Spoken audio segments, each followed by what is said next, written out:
नमस्कार मित्रांनो, तुमचे स्वागत आहे श्री स्वामी समर्थ. मित्रांनो, मकर राशीचे नोव्हेंबरच्या चौथ्या आठवड्याचे साप्ताहिक राशी भविष्य कसा असेल नोव्हेंबरचा चौथा आठवडा मकर राशीच्या लोकांसाठी.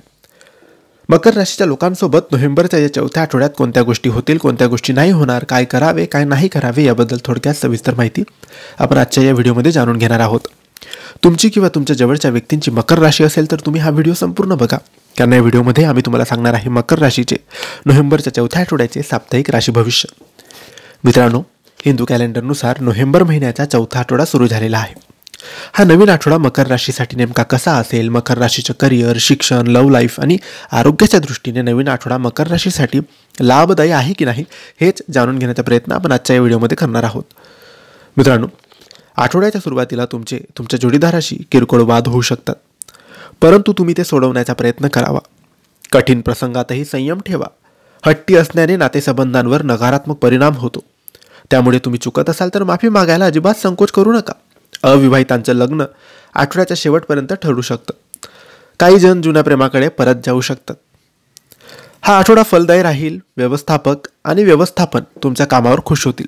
कोणतंही काम नाकारू नका, यामुळे करिअरमध्ये प्रगतीच्या संधी मिळतील.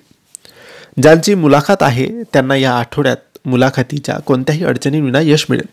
IT, हेल्थकेअर, ॲनिमेशन, आर्किटेक्चर आणि हॉस्पिटॅलिटी या क्षेत्रात व्यावसायिकांना बाहेरगावी जाण्याची संधी मिळेल. मकर राशीच्या काही लोकांनी न घाबरता नवीन कल्पना घेऊन व्यवसाय सुरू करावा. मात्र आठवड्याच्या सुरुवातीचे दिवस नवीन व्यावसायिक भागीदारांसाठी चांगले नाहीत. या आठवड्यात तुम्हाला मालमत्ता खरेदी विक्रीत यश मिळेल. मकर राशीच्या काही लोकांना फ्रीलान्सिंगमधून पैसे मिळतील. उत्पन्नही वाढू शकतं. शेअर बाजार, व्यापार किंवा जोखमीच्या व्यवसायात तुम्ही हुशारीने गुंतवणूक करू शकता. सप्ताहाच्या सुरुवातीला तुम्हाला वडिलोपार्जित मालमत्ता मिळू शकते. त्याचवेळी काही ज्येष्ठ त्यांची मालमत्ता त्यांच्या मुलांकडे हस्तांतरित करू शकतात. सकारात्मक विचार ठेवा. ऑफिसचा ताण घरी आणू नका. सकस आहार घ्या. नियमित व्यायाम करा. निरोगी राहण्यासाठी योग किंवा जिम सेशनमध्ये सहभागी होऊ शकतात. मधुमेहाच्या रुग्णांनी थोडं सावध राहणं आवश्यक आहे. आठवड्याच्या सुरुवातीला किरकोळ समस्या नक्की जाणवतील.